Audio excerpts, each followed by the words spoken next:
Hello everyone, Jorge Pedret here on another space for Become Music Possibility Team. And well, it's been today. Today I want to touch into this theme that is very obvious in the space right now for me of the lone wolf strategy, and about this distinction or the difference that is to be working with a team and the purpose of working with a team. And I'm gonna be exploring that territory for myself, and I just want to make sure that I have my center and that anybody that's listening to this is in their center and into their first position. And first position is this place where I go, is a practice of where I'm putting my attention, where my attention is coming from, where is your point of origin. And it's about 3 different steps of like creating an experience for yourself, of using your intention to kind of like lead your attention to a space where you are in your power, where you are embodying your body, when you're incarnated in your body. And I'm just gonna go through the steps here to this process, and feel free to come with me on this part, and it will help for me to go on this exploration. So first I start taking a deep breath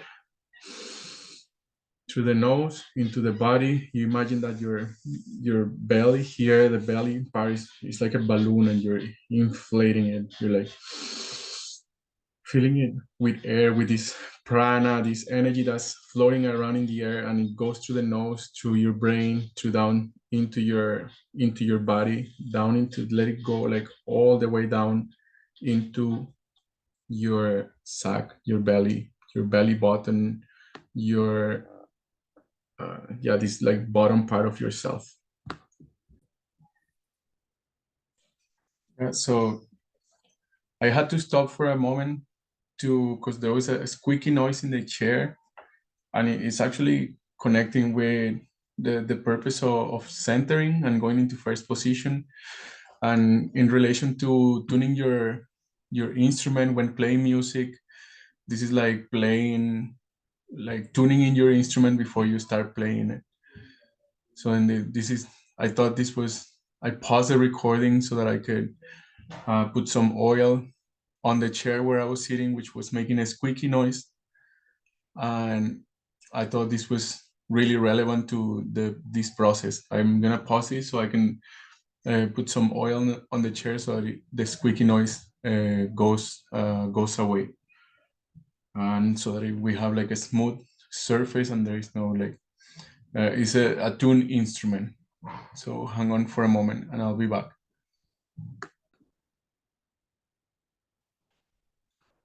So now I checked the chair and it's back. It doesn't have that squeaky noise, and it still has some sort of squeakiness. I don't know what it is, but it's a little bit less squeaky. And before, my attention was going to the squeaky noise, and it was like bringing about these times when in my life when I've had a squeaky noise, for example, in my body, that there is like a pain in my knee or something like that, that when I'm walking, there is a pain in my knee. And kind of like the attention, the life force from my being goes into that, and I can't walk so fast as I wanted to, or I can walk as I normally would.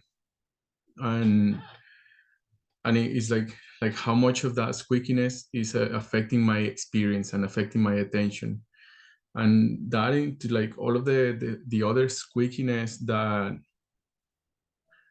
I have become numb to, something like that there is like parts in my body that I have become numb to, from pains or things that are like squeaky in my body, that kind of like take my attention from being here and now. And so in this process of centering, I started navigating into the attention, like noticing where your attention is. And first it comes with that, taking your deep breath deep into the center of your body. If I'm gonna move this down, you like go like down into like even like in between your hips, deep within your being. In between your hips there is like a small ball like that, that is your center. And in between your hips, like 3 fingers below your belly button, in the center of your being. So if you breathe in, uh, aiming like reaching that point, bring it deeply. The air that's floating around, the energy, the prana that is floating around to your body into there, and really noticing your center, and also noticing where your attention is. If your attention is in the past, in something that happens in the past, in something that happened to you yesterday, or something that happened last week, or even a year ago, or 20 years ago, wherever your attention is, you start noticing where it is. And wherever that is part of your energetic center. Your energetic center is in that place. And what you want to do to experience being centered in your body, incarnated and embodied, is to start bringing that energetic center wherever it is. If it's in the past or it's in the future, if it's in somebody else, it could be like, you could be like going to your partner or to your children, or it could be even going into a project in somewhere else that is not here. You start gently using your will, using your intention to bring your energetic center into a small ball. You can bring it right here in front of your face. If it's in the past, whatever is in the past, if it's in the future, something like you have a lot of your attention is in the future, and then you're not able to be here in the present. So you start gently using your intention to bring your energetic center to a ball here, small here and now. This is a very, very, very small here and now. Imagine like a 3-second cycle, like every 3 seconds, every 3 seconds, every 3 seconds. So very, very small here and now, where there is no room for like big stories or like conclusions or justifications, anything, just presence, just your energy, your pure form of energy here right now, noticing everything, using that noticing to become present and become in connection with what you are doing, with the people that you are with with with your values, with your sensations in your body, with your experience, with the sounds in the space. And once you have this energetic center of yours right here, like get as much of it as you can in this moment, and use you can use your hands to like bring it down to your physical center, which is located in between your hips, 3 fingers below your belly button. You bring it there, and so that the energetic center and your physical center, they come into alignment, and your energetic center is inhabiting your physical center. And this is gonna come with a sensation. It's not just a concept or an idea or a theory. It's like a sensation that gets more and more. Uh, the sensation of it becomes more real the more you practice it. You keep practicing this over and over, 3, 4 times, 10 times a day. That you're bringing your energetic center to your in front of you, and then to your physical center, and then this sensation you're gonna start experiencing, inhabiting more and more your body through this experience.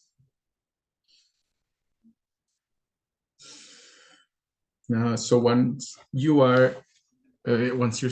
your attention is in your energetic center, and your energetic center is inhabiting your physical center, is in alignment, and you have this sensation of being centered. And once you're centered, we go to the next part, which is you use your clicker from your fingers to declare a grounding core from your center that you just declare into the center of Gaia.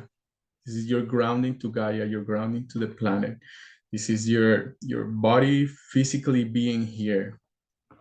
This is, for example, when you jump into the air and your body doesn't just keep floating up into the air, your body comes back. You jump up and your body comes back. There is a gravity, there is an attraction that holds your body in this place. And this is your grounding core, and it's a two-way communication core that is about this thick, and it's flexible, it moves, it has a color and characteristic, and when you use your fingers, you create a disruption in the soundscape that creates that you can use your intention to create that grounding core. You declare it, and inside of the declaration, you declare how thick it is, what's on it, what it looks like, and you can sense about it. You can sense, because this is a thing, and your declaration just creates the intention that you are connected with your grounding core, and there's this awareness and consciousness that you have a grounding core. And in our teams, we have the tradition of sharing the color of our grounding core, and my grounding core right now is sort of like yellow and green, like light yellow and light green color. And you can test it out. You can use your hands like that and play like a guitar. Like if it was a guitar string, you can play just like that. Just knock on it. Like if you're playing a guitar, that's from your center to the center of Gaia. You can touch it like that and it's gonna vibrate. And sometimes things might fall out of it. There's like little pieces of dust or little like bugs or things that are attached to it. You can try this out in your own time, in your own experience, and just like strong this grounding core, like if you was a guitar that you're playing, and you're gonna see it vibrating. And yeah, a lot of the times things fall out of it. Just let them fall out, and sometimes it changes color, sometimes it changes the quality of the grounding core. Just keep noticing energetically what is happening in your body, in your sensations, in your clarity, in your space. So once you have your grounding core declare, you go to the next step. This is the third step, which is your space, declaring your space. And this is, you use again your clicker in your hand. You only need one hand. You don't need two hands. You only need one hand. You declare like that, and around you there is a bubble. There is a bubble that's surrounding you at all times from your being. This is your being magnetic frequency, your resonance. This is your magnetic field, let's say. Inside of your body, inside of this body, physical body, there is different points of energy, energetic points, and different, let's call it organs. Like inside here, we have our brain or our mind, which is changing, is constantly changing. There is juices flowing inside of it, back and forward. There is blood that's coming from the heart or from the lungs up into the brain, and then like going back down, and there is like a recycling of that. There is also your throat. There is also your throat, which is vibrating when you are speaking, which is also creating a magnetic field. It's creating this resonance, this vibration. Also, the brain is creating a certain frequency from all the movement. Your heart, it's also like opening and closing, opening,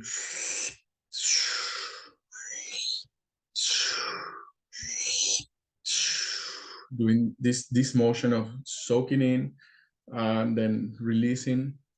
Uh, and then that motion is the motion, the difference from being in one state to the other, and that motion from going to one place to another, that it generates electricity. This is actually electricity that's being generated, and that electricity creates a magnetic field. And the magnetic field, uh, it's it's it's invisible to the eyes, but it's felt. It's something that is felt. You can feel somebody's magnetic field, and this is often called your aura, or yeah, your energy, your bubble. And there is also the organs here. There is the lungs that are also like doing this motion of squeezing and then soaking in, then squeezing and soaking in. And in the soaking in, they oxygenate, they take the oxygen that you're breathing in into the blood, and it oxygenates the blood, and when it squeezes out, it sends the blood out into different parts of your body, wherever is needed. And this difference from being contracted to being expanded, that difference also creates electricity, creates an energy, creates a magnetic field. Also in your organs, the same phenomenon is occurring, like things are moving, and when there is movement, there is electricity. There is movement from one place to another, like that, and there is a cyclical movement. It generates electricity, and that electricity creates a magnetic field. And so the same, and like all the way down to all of the organs that are along your spine, your kidneys, your stomach, your intestine, your guts, your sexual organs, um, and all of it. And so this third step is about your bubble of space, and your bubble of space is the combination of the magnetic fields when all of them are the magnetic field that all of these organs are generating. This organ is generating a certain magnetic field. This one is generating another magnetic field. This one is generating another magnetic field. And in combination, all of them together are generating like a magnetic field, like a general magnetic field that is your bubble of space. This is your space. And the third step is declaring your bubble of space. I have a bubble of space, and this bubble of space is your experience, your feelings. This is your thoughts. This inside of this bubble of space is your concepts, your personality, your survival strategies, everything that is you, your feelings and emotions, your noticings, observations, and everything outside of that is the rest of the world, everybody else, the rest of the world. And this is not like a separation thing. It's not like a wall that cuts you off from the world. It rather is like the seams, like what connects you to the world. Like there is like this thing that connects you to the world. How are you connected to the world? And inside of this bubble, you can really get a way that you can sense into your feelings, your individuality, your culture, the things that you're taking a stand for, and have like a distinction between somebody else and your feelings. And this is huge in terms of stepping into your own power, being in your own power, being aware of your purpose, of your values, what is you and what is not you. This is huge for music, for going into community, for healing, for unenmeshing yourself in your relationships, from coming into more awareness of what your purpose is, and owning your taking back responsibility for your life, and owning your underworld, owning whatever is happening inside of you. So now I'm centered, I am grounded, and I have my bubble of space. The third part of this, the fourth part actually, will be creating a space here for this work to be explored. And it can be in a different way. The way that I do it is I use my clicker again to declare a golden cube of space around us, which it will be like around me, and also around anybody that's listening to this in the future, anybody that's possibly like tuning in into this. It could be in the future sometime, another time. And it also includes us, so it's a kind of like a timeless space. It's not exclusive to just here and now. It's like creating this container for this exploration to occur now and also in the future when somebody else is watching this. And in the creation of this golden cube of space, it comes the other part of it is that it has a thick grounding core, like about that thick, maybe even thicker like that. It's a big black grounding core. It's a golden cube of space with a thick black grounding core that is connected also to the center of Gaia.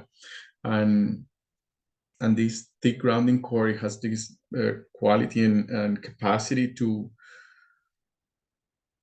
take care of like any excess of emotions, any excess of anything that's too heavy, anything that's too intense, anything that's too raw, or it's like too much for the individuals or for the persons that are here, that you can send that to the grounding core. It grounds the excess of energy. And there's still like energy that is flowing here and that is circulating, and if there is any excess, that it can ground that. This is especially actually is for groups and for individuals. Right now I'm doing an individual exploration, and also like there could be like intense emotions and things that come from this space. And the other part of declaring the golden cube space is, the first thing is declaring the principles. What is the principles of this space? What is the purpose of this space? And for me, the purpose of this space is exploration and discovery, vulnerability, authenticity, winning happening, high level fun,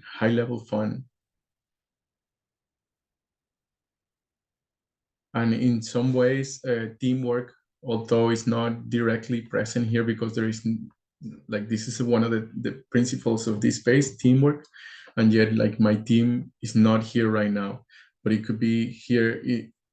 It could be somebody that's listening to this in the future. So there is that sense of teamwork in this space. Like, I'm not just doing this for myself. I'm doing this for a team, for a community, for a possible collaboration with others. When the other purpose of this space is sharing, something like sharing, gifting. So once the space is set, we're all ready to go into this exploration. I feel ready to go into this exploration and to jump into the theme that I want to explore on this recording,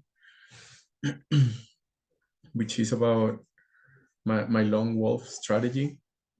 And what do I mean with that is that the lone wolf is in music is kind of like the one-man band. And the one-man band is this guy that is playing the guitar, he's playing the harmonica at the same time, and he's playing the drums at the same time.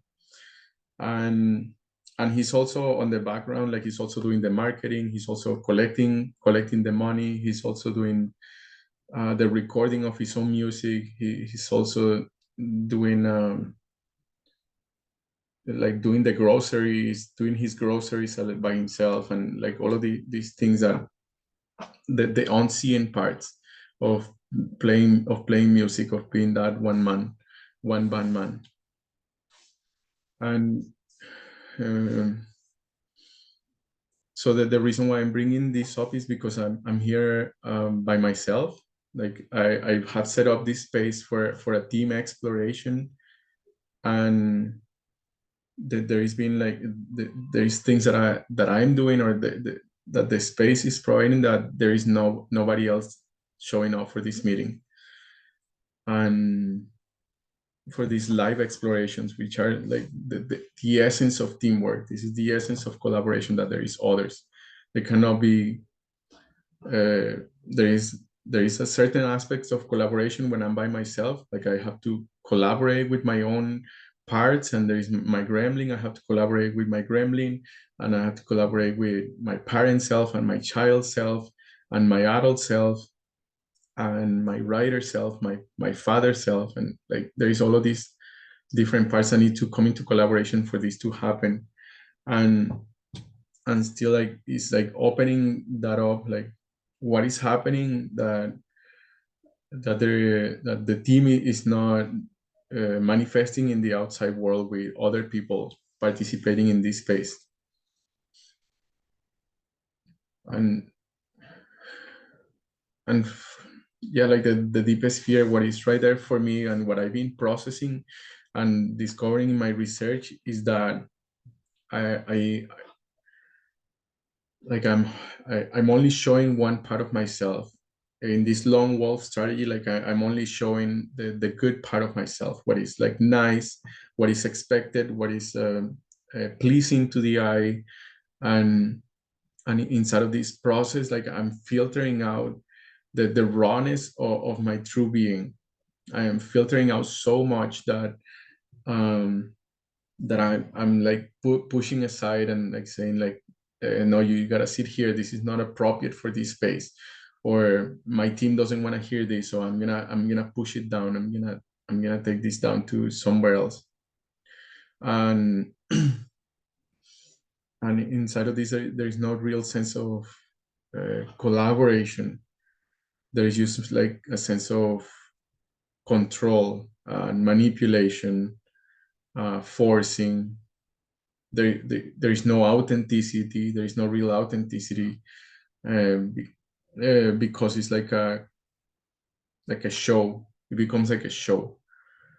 and and this is like like for me, this is really difficult to face, because it's the reality where I'm in right now, that in the spaces that I'm trying to create, there is, in this space in specific that I'm trying to create, the like no, like there is nobody showing up, or there is like one person that showed up, and now the next 3 or 4 meetings that I've had, there's been just me. And I've been, so anyways, a long wolf strategy, and this collaboration of being the one-man band that is doing all of the things by himself. Uh, it, it it used to work, and it works very well. Like he perhaps is like the easiest way to make money. Perhaps is the easiest way to live a life, because you don't have to worry about anybody else. You don't have to think about anybody else. It's just you, and you can force yourself to do anything, to put up a show however you want, mm, and then in the back, yeah, like only showing the nice parts of yourself to your team, which is what I the way that I've been doing my teams for a long time. and and what's happening right now is that like I'm experiencing this sense of suffocation, that is like, it's all me, it's just me. Like I want more. I want connection. How come I'm not getting the connection that I'm looking for? How come I'm not getting the uh, to share, to create these spaces where other people can also explore their music in a way that is amazing and transformative and valuable. and and this long walk strategy for me has been about repressing my underworld. So whenever I'm feeling okay, I can go and hold the space. I can do this. I feel joy, I feel happy, and I can hold this space. And whenever I wasn't feeling that, whenever I was feeling under the weather, or I was feeling bad, or I was feeling depressed, or I had too much anxiety or stress in my life, then I will withdraw. I will like come into like my cave and like hide away in my cave, and kind of like disconnect from my team. Disconnect. I will disconnect from my partner, from my family, from my friends, and sort of like not bring this part of myself into the team, because it wasn't nice. It wasn't what I thought it was expected from me wasn't what would be helping the space. And it's kind of like in music, as if like I'm just playing like nice songs. I'm playing poppy songs. Like it's all happy, all sugar and rainbows and butterflies and tiki tiki tiki tiki tiki tiki tiki tiki tiki, all party and having fun and all good, and not actually showing like this other part that is like part of my authenticity, part of the reality of my being, part of the rawness of life, and I will be only showing like a little aspect of myself, and it wouldn't be feeling um so inside of my own experience about this is that I is for me it looks like almost like impossible to express all of those things in my teams, in my beings. Is like I've never done it, so it's like completely counterintuitive. It's completely like it's like a new skill that I have to like I have to show my sadness in my team. What? How do I do that? I have to show my fear in my team, and like authentic fear, not just like this. I can pretend that I'm scared or pretend that I'm sad, and it will be looking like I'm mocking it, like I am pretending it, and it will be more like a comedy, um, that like this, like pretending that I'm sad. But inside of there is really like a smile, or like a joke about it, which is kind of like I'm familiar with doing that. I'm so familiar with making fun of my feelings. It's something eh, that I it's like it was my way of coping with my own feelings, and coping with life, and coping with being part of a team, being in my family. It was this thing about There was this big thing about making fun of my feelings, where I would be like laughing at my sadness, or laughing when somebody felt sad, or laughing when I would feel scared, and it will be like this way of like using the laughter, which is like unconscious joy, to cover up for the feelings that are really there. And and what I'm talking about is about like removing, or like sliding out that coping mechanism, letting the what's really there surface into the space of your team, into your collaboration, so that you can be seen, so that this thing that's been covered up by this, so that it can actually be seen. And that is very counterintuitive if you've never done it. If you have never done that, there's going to be this mechanical thing that comes on top to cover this up, so that this doesn't get seen. And that is part of your survival strategy. That is part of like what uh, what creates a mask of that. It can be like this: only the nice things, only the good things are gonna like be in the front, and then like everything that's in the back, that's like your sadness and your fear, your anger even, then it gets all like covered up, so nobody sees that. And when we create music from that place, or create spaces from this place, then it creates this space where not everybody gets fooled by that. There is going to be some people, sometimes a big part of the population, or some people that they can see like, oh, that person is covering up their feelings, or that person is not really being authentic, that person is still in a survival situation, or that person is still that was an explosion. They're doing some detonations of explosives down here, like very close to here.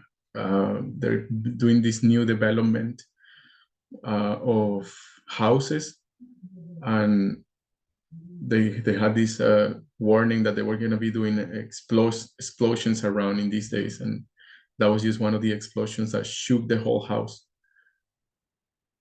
And I felt my grounding cord went like this, and it was really really scary. It's like the whole ground under me is like this, like, and that was my reaction of feeling that fear, feeling that the earth is shaking under me, and my reaction was like this, like my senses went like open up like that, and I can't imagine what this will do to animals and to the trees, to the plants, and to the children. And the adults are more numb about it. It's like, oh yeah, it's just a detonation. They're just building another house or something like that.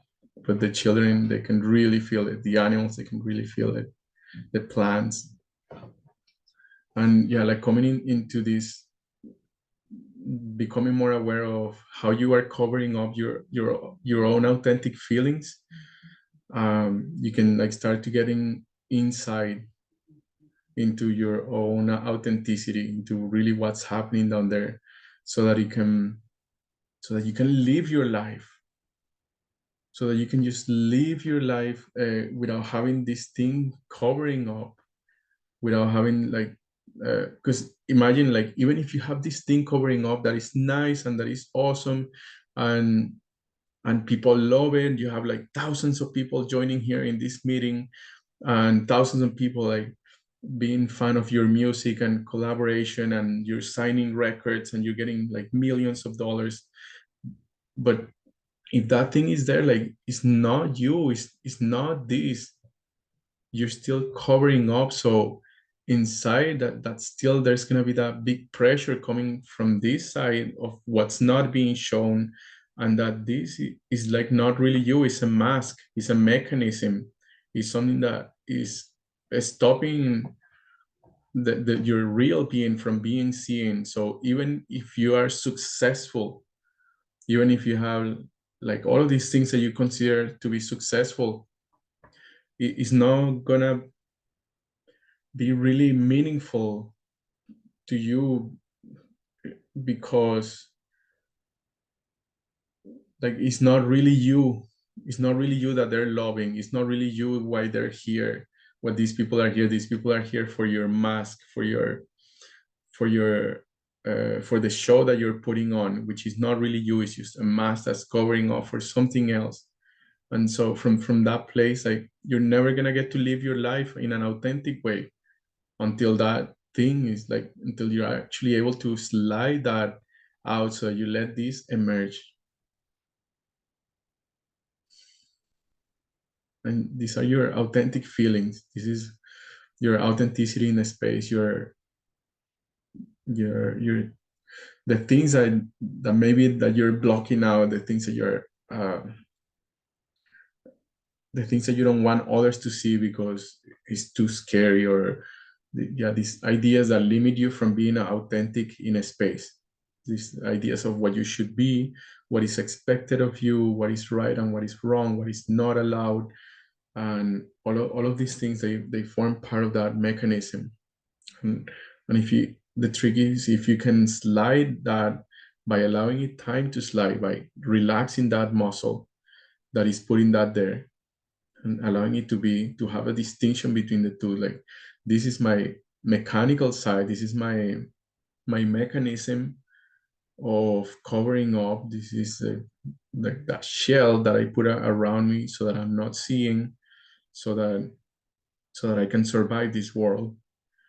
And then this other part here is just what's happening, what's really happening under there, which is not stories, which is beyond stories and uh, beyond my explanations, beyond reason. The stuff here is the aliveness of my being, the sensations, the feelings,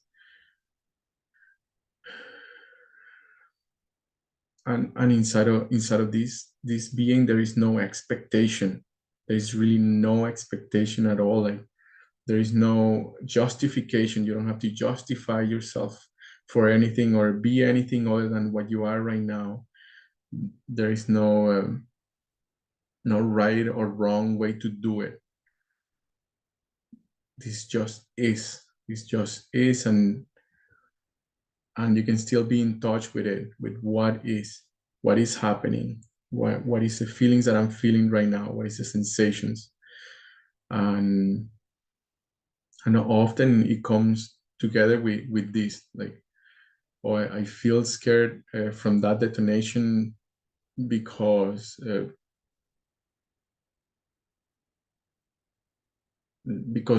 it shakes the ground, and I'm scared that the house is gonna collapse, or that the mountain is gonna collapse, or I feel scared that humans are going to like eat up the whole fucking planet. Actually, that's more like my anger and fear.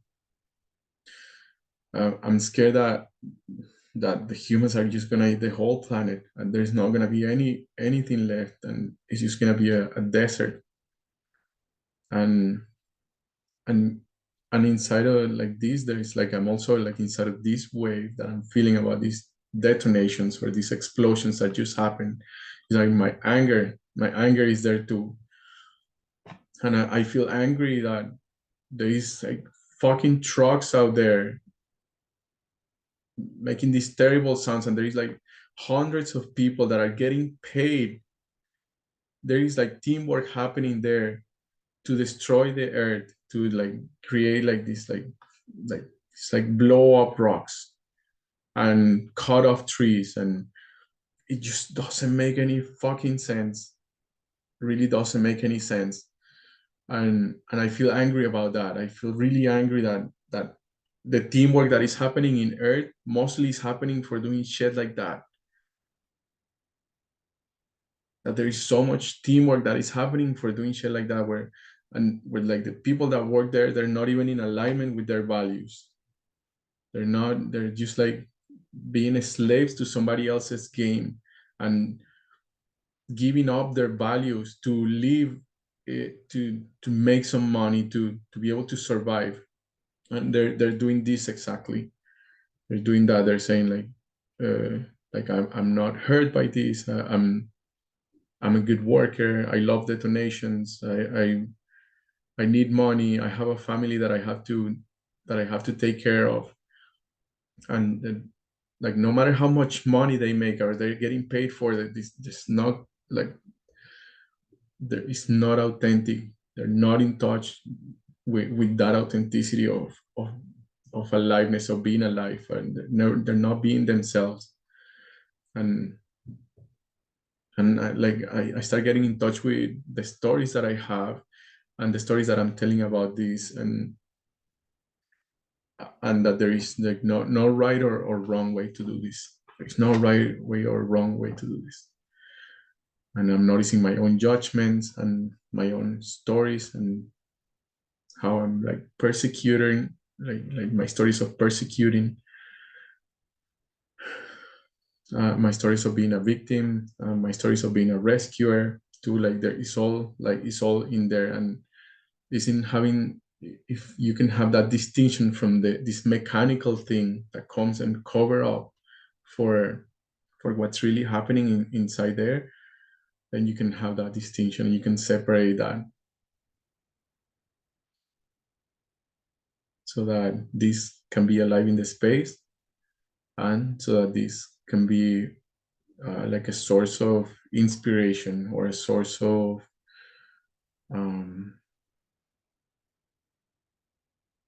kind of like your values, kind of like your learning experience, your matrix, the places where you have been, um,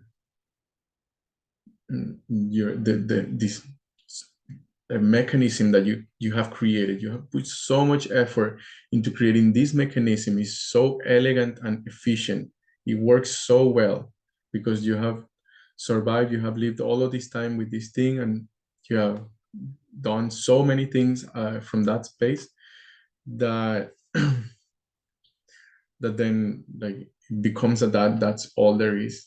and and it's so elegant that when you like are able to like create a distinction between that, and you see your aliveness and your fluidity, your constant changing and transformation of your being, your constant evolution, and your connection with this whole world beyond whatever stories or limitations have trapped you into this mechanical way of being. And then this, you see the mechanical feel. It's like a machine. You have a machine, you have a box. This could be your box, your personality, your ego that you have created to cover that up. And when you have the distinction to get those two out, then this becomes like a source of inspiration, this thing that is continues to evolve and change shapes. And also like in relaxing that muscle, there comes like transformation too, like these both like start becoming more and more alive. And these mechanical parts, you're able to see them from another view, another perspective, and see that you are not it, you cannot be that. That's only one part of you. And in relaxing that muscle, you can get to see that there is aliveness in these two, that you can in a way recreate your survival strategy, or recreate the stories that you tell yourself. You can like expand the limitations of your box. You can expand the what this box contains, and it's not this restrictive thing that is like holding this in place and say like you're not gonna move because you're gonna die. And it's relaxing, then opening, it's like wow, these two things, they can dance together, or like each one has their own role and different ways. So when it comes to playing music, this part of aliveness is what makes it the music real. When you're in a team, or some people do it by themselves, like I could be doing here this by myself, like being in a guitar and just jamming it out.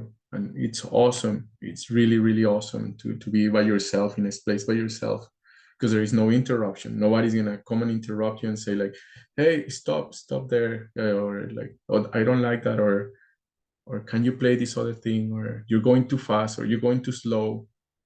So it's very it's very easy or very awesome to like be here. Like if I'm here with a guitar playing on my own rhythm, playing by myself, and then like there's this the next part of this, the next evolution for me, and I think for others, for humanity. I think it's like this, like stepping out into like more collaboration. uh, and I get it, like it's not for everyone, it's not all of humanity that is gonna step into collaboration, but there is, for some of us, this is our next step, to come into this collaboration of, okay, I want to sit here and I want other person to be there. I want other people to be there, and I want to make this sound bigger. I want to make this collaboration um, in a way like include others. That is inclusive. That it's that it complements, like it augments. When you have a band of like 12 musicians, um, then each sound is complementing each other. Everybody's like complementing each other, and there is a rhythm. One moment.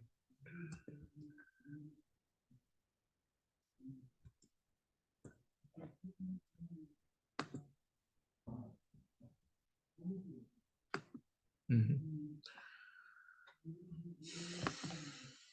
Yeah, so when there is a band, there is the complement. There is like there's somebody that's holding the rhythm, the drums. There is somebody that's holding the shaker. There is like a group here that is like doing the choir, or like the chorus voices. There is somebody that's like doing the lead singing. There is somebody with a guitar that's playing the guitar. There's somebody that's playing the guitar, the harmonics, the group work, the harmonies, and there is another guitar that's playing the melody, which is the lead guitar. And they're all playing the same rhythm, and inside, when they're all playing this same rhythm, there's a sense of collaboration and sense of working together, and a sense of like wow, we're creating this thing together. And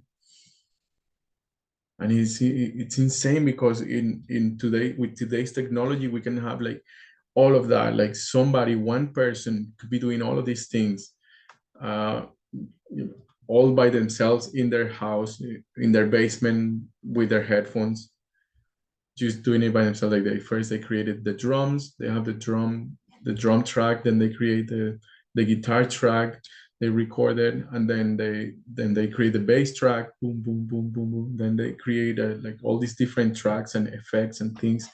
And it's a process of creation.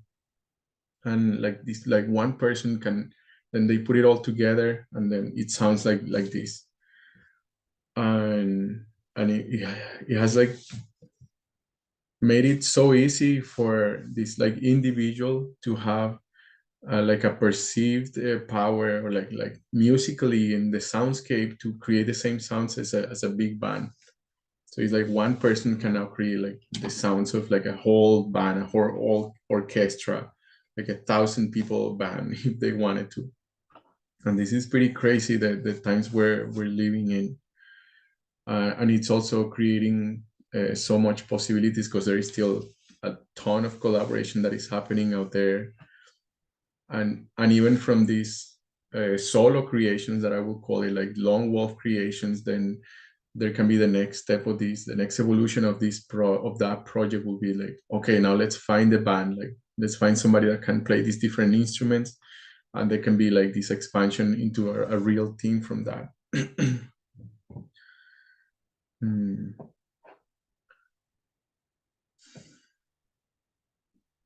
So the pain of being in the lone wolf strategy is this unfamiliarity, this like having to learn a new skill after being, or thinking that you have it all, that you have it figured out.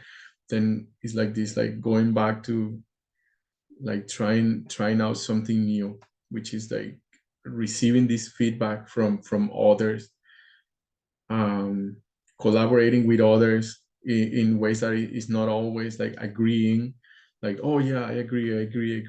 If you're waiting for a team that only agrees, and only agrees with you, and that everything is in agreement and it's all moving forward, it's kind of a fake team. It's like it's probably has this mechanism of that we have to agree, and there is no like real authenticity, there is no real aliveness inside of it, and there is no like real space for asking for what you want, for negotiating, for giving feedback and receiving feedback, for shifting and doing something slightly different, and for everyone to be getting all of these things. For like real collaboration is like that.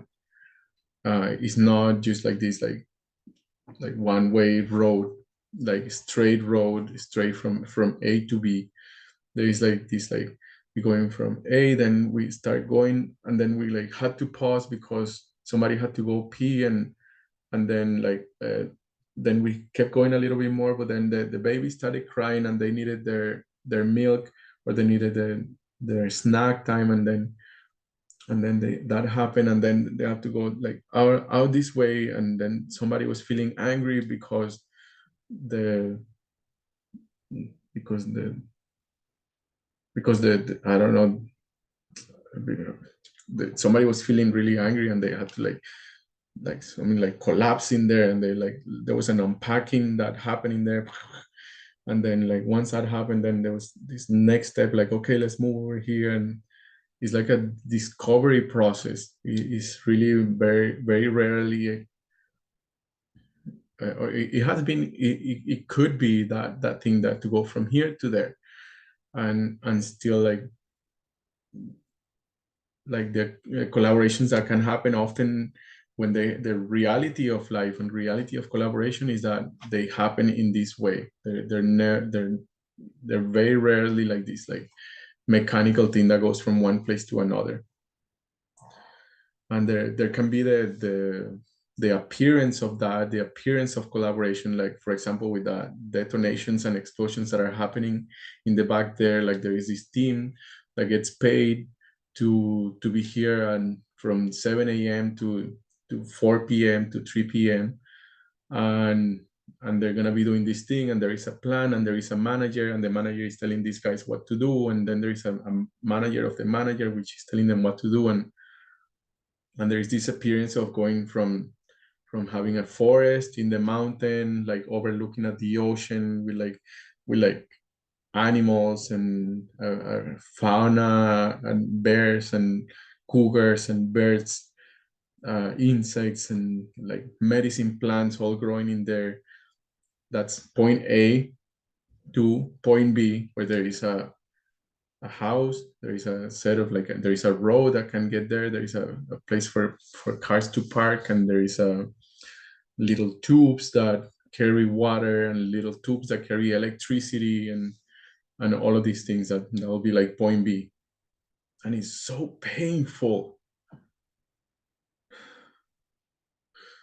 It's so painful how somebody can have that power and that choice to go from that point A, where it's like a whole ecosystem of like natural ecosystem that's been evolving there for thousands of years and hundreds of years, and you say like, I have the money, I put this money here, and these people get paid, we have a team, and then the next day they come with the trucks, the explosions, and they start the like doing their work there, and all of that process of going from A to B, and it's so painful, and and it can be like this perceived that like it's possible that this type of collaboration is possible, but that type of collaboration is very, very painful, and it often is not human, like it's not sustainable for humans, it's not uh it doesn't align with our values, like inside of the values of these people that are working there, that uh, there is like a misalignment, because they feel they have a heart, they care, and I don't want to get lost too much in the day battling in the assuming who they are. But I talk to many people that work in the construction field and in these different fields, and often they describe this work as soul crushing, as unfulfilling, as I just do it for the money, and that is like the biggest disalignment with their own life and their own values and their own planet.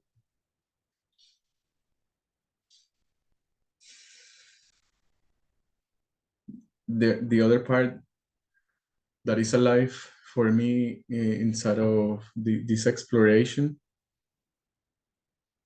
is the part of the fear, like in that when there is that, what is it that makes that mechanism go like that? What is it that has that mechanism like go in front of the authenticity, go in front to cover up what is really happening underneath? And and a lot of the time it's like this reactive thing, is a thing of reactivity, like mindless reactivity, where you are, perhaps you're in a place by yourself where you are like, you can just really be yourself, so there is no need for you to have that shell. and and let's say that somebody comes in the door and interrupts your space, and then you have that mechanism that goes like that. And and the thing is like slowing it down, like going back to that moment when that happened, when there was that input of what happened, like somebody came in the door into your space without like warning or without like any expectation of it, and they came, and the muscles here, they activated to go like that, to close up, and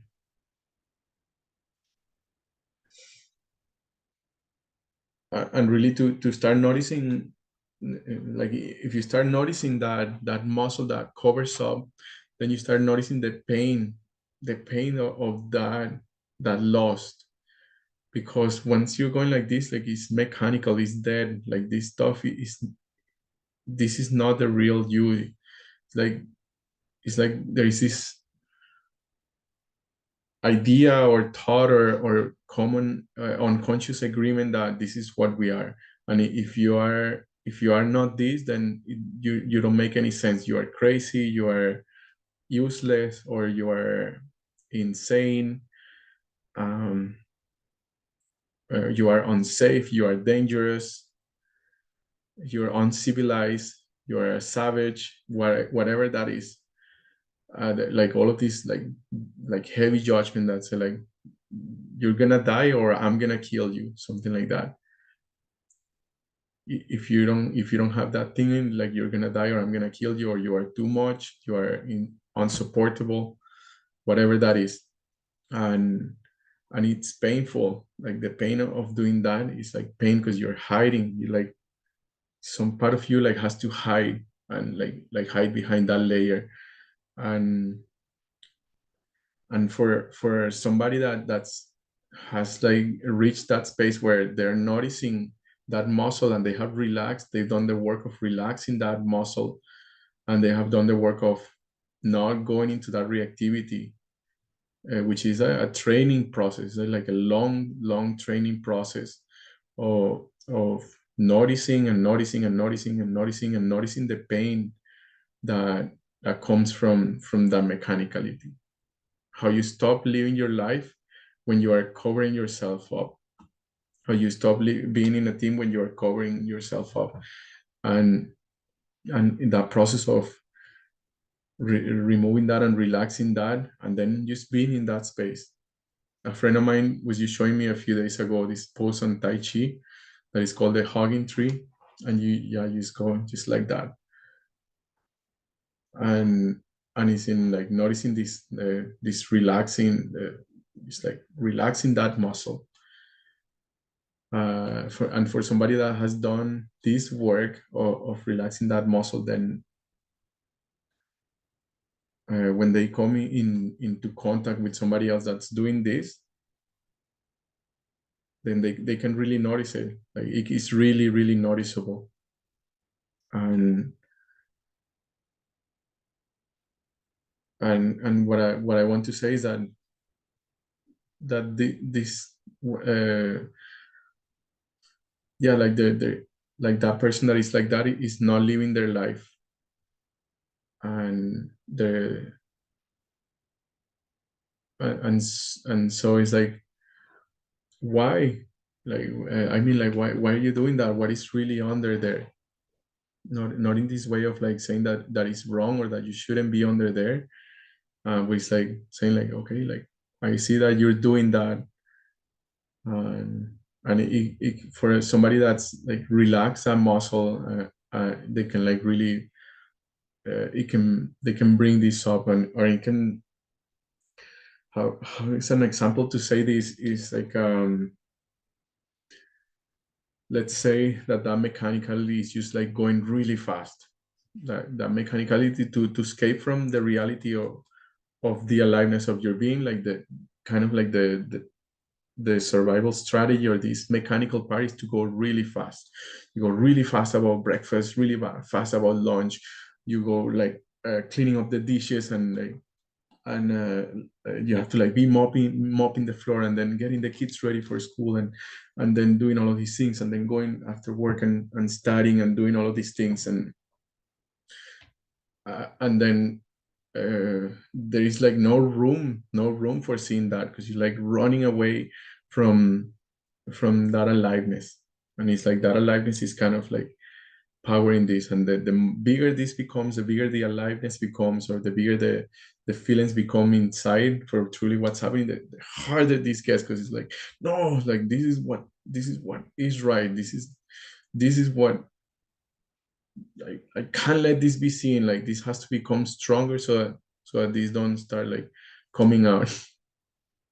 So in a way, like it's like controlling the space, controlling the outside, because if there is anything outside that shows you that you don't need to be that that you can just be relaxing instead of you being in touch with your sensations, in your aliveness, in your transformation, then that is threatening this, that is like enticing or like allow, like creating the space for this to become alive, for this to like, for this thing to relax, and your aliveness to come out into the space of collaboration or into the space of your team. And that can be really threatening for this. So it can be like more speeding up, like, no, like I gotta be faster, I gotta be more strict and more disciplined and more tight, and I gotta like, and so these like the strategies become like amp pop, so that like they don't leave any chance for this to come out, um, because that will mean being killed, or that will mean that you're gonna be killed. That will mean that that you're gonna be kicked out from your team, or that you're too much, or that you're not gonna be loved or receive the love from your people, from your team, from yourself. And so in a way, like somebody that's uh, yeah, somebody that is creating that block or creating that mask in front is controlling the space. Their their purpose is to control the space so that that can stay there. And and it only comes from the inside of like that desire to explore something different. It's like, oh yeah, like even admitting that there is something under there that is beyond this is pretty big. Even admitting that that starts relaxing the muscle. But if there is no admittance of that, if say like this is all there is and this is who I am and this is how it has to be, and you are wrong and I am right, then it keeps that thing in there, and it like leaves no space for real connection. There is like only connection with that thing, only connection with the survival strategy, with the mechanicality of that person, with the um, yeah, with this mechanical part of ourselves. This like hard part is like box. There is only like connection with the personality, with the ego. It's only like an ego communication. There is no space for the rawness of your aliveness of your life to be there. It's only like through the through this shell. And for somebody that has like relaxed that muscle and master that muscle to know go into the reactivity, or to notice when you're reactive so you can relax it back, then that becomes like not how is it, like there is no space there for the real connection.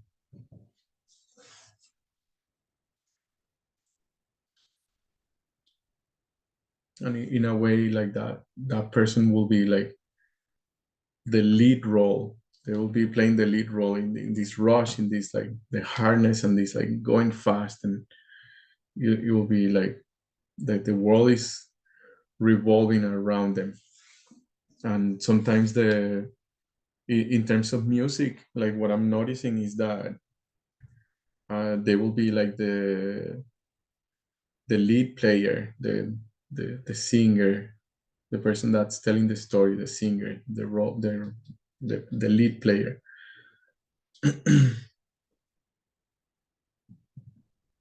And why is because there is still this isolation, so there is still this sense of like alone, or this sense of individuality. And like how can I say it? Um,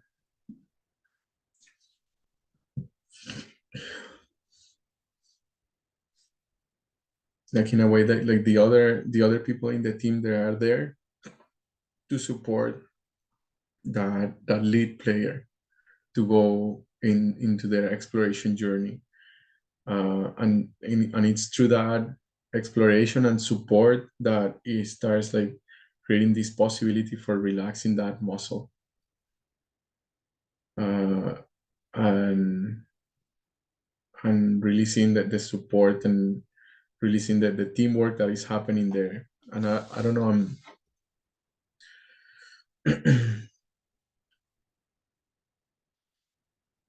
so yeah, like I'm here at the edge of this research, from researching my lone wolf strategy of inside of my teams, in the spaces that I create and inside of music. And there's an encouragement to bring in whatever this sparks for you. Okay, so an experiment that I can do, that we can do, an experiment that you can do at home when you watch this, an experiment that I'm gonna do here now is this, like using your fear to create a melody or to create a song. And what this will take will be like exactly that, like relaxing that muscle of mechanicality, of your mechanicality, and just relaxing and opening it up and allow your true being to be there. And and inside of that, you start noticing the feelings and sensations that come in your body, and slid down into musical expression or music world. You open the door and enter into inside of it, and there is a map. There is a map there. There is a map of the five elements of music. You can see it. It's like in your hands. So it's like you have melody, you have harmony, you have rhythm, and you have silence, and you have love. So that map is there at the beginning, at that doorway.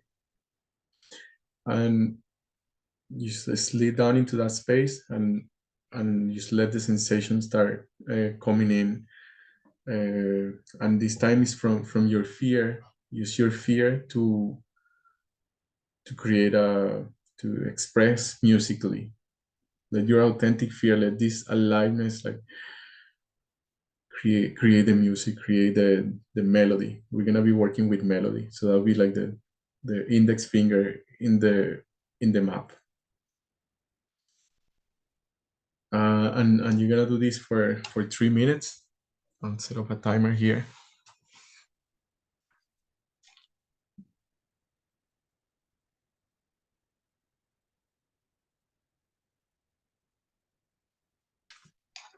And I set it to 3 minutes because it's like the distinction between an emotion and a feeling is that a feeling, it only lasts for 3 minutes, and then you use that feeling, and then you can move on. Like once that feeling has been used, you can start to yeah, once that feeling has been used, it is not there anymore. It kind of like has been used like a fuel, and now your being goes back to the space of being inside for the next feeling to come. And with an emotion, when there is an emotion, is that it stays for longer. It stays really for longer than 3 minutes. Stay there for 10 minutes, for 15 minutes, for an hour, for a whole day. You could be angry for a whole day, or feeling shame for a whole day, even like for a lifetime. You can feel, and this is an emotion. So you're gonna do this, relax, relax that muscle of having your personality or your ego in front of you, and your survival strategies, your mechanical things, this part of you that's hard and it's protecting your real being. And just like slide it to the side, and then have this aliveness. Let it start coming, and let the sounds start coming out in the form of music with this map of the five elements of music. All right, so I'm gonna start. You can do this on your own time. You can do this with a team, with others. You can do this in pairs, so that you can like witness each other. You can be there for another to listen to their their expression. And this is the part where it's like the lone wolf, it doesn't work anymore. It's like it's so much valuable to there is so much value in getting another one to see you, and then getting another one to witness you. And there is so much value in your being. There is this is so infinite, this is so big. And this is ultimately what is like getting me so turned on about working with teams, working with others, is this like collaboration and exploration together to create to kind of like help each other learn and help each other improve or evolve, or like really go into these spaces of like rapid learning, where like learning is happening so fast because I am being seen and I am seeing others. So in like seeing the other process, like it gets me fuel, and in some getting somebody else to see my process, it gets me like this sense of like, wow, I'm being seen. Like now I can move on to the next thing. Like somebody saw me, so now I can move on to this next thing.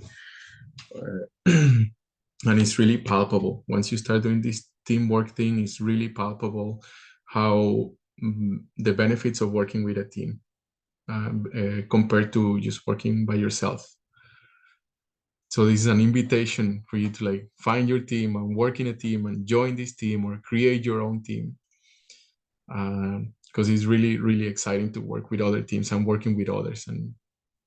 And also there is no yeah, I could talk here forever. I could talk, maybe not forever, but I could talk here for a long time, especially about music, about teamwork, about feelings, about Mother Earth, about anger.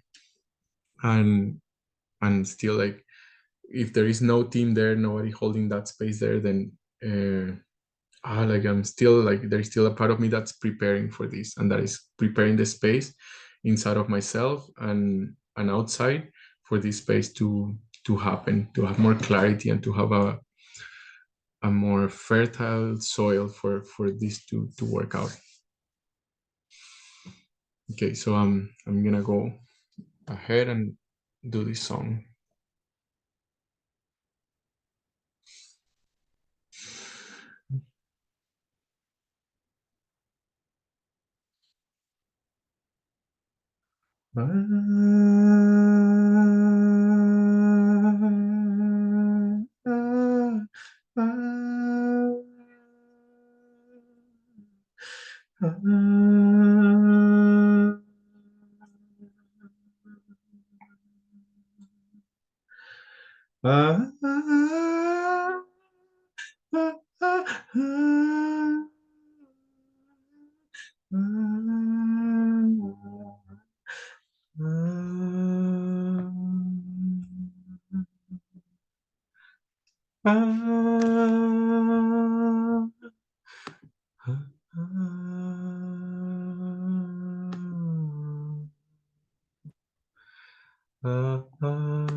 Oh, hey,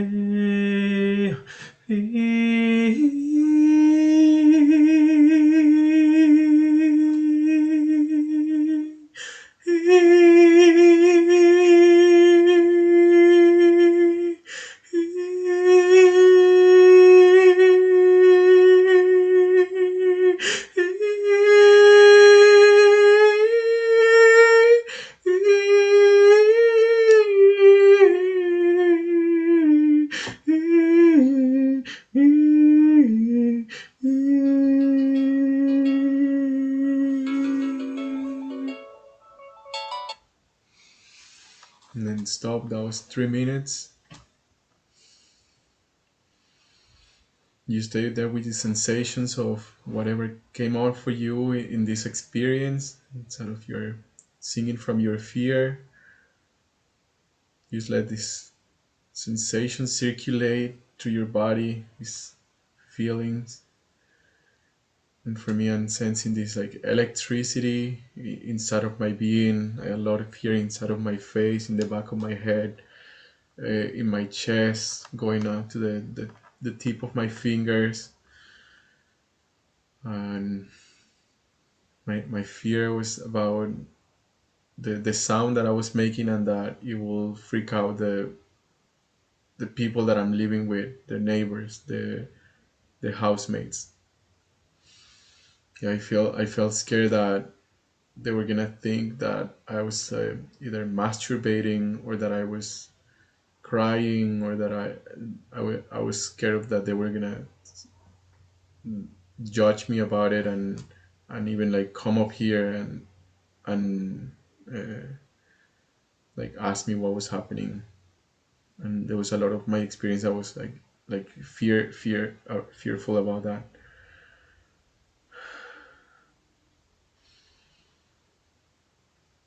There was a fear about making too loud noises, so in a way there was still this mechanicality that wanted to come in, and it's like blocking the intensity from going full intensity into like really high pitch fear sounds.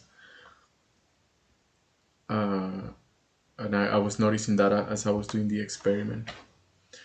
And I'm curious, if you do this experiment, and if you get to do this singing from your fear, I would love to hear about it. Like, what do you find out? If you can share it in the group space, if this was valuable for you, you can share in the group space. And for now, well, this is it. We're reaching to the top of the an hour and a half at the end of this meeting.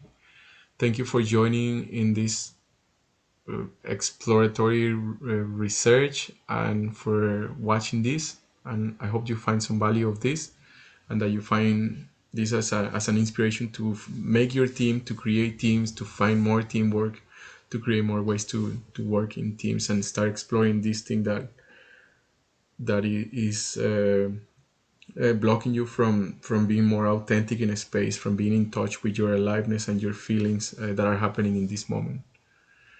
Thank you so much for watching. This is Jorge Pedret, and if you have any comments or sparks about this, please share them. Until then, bye for now.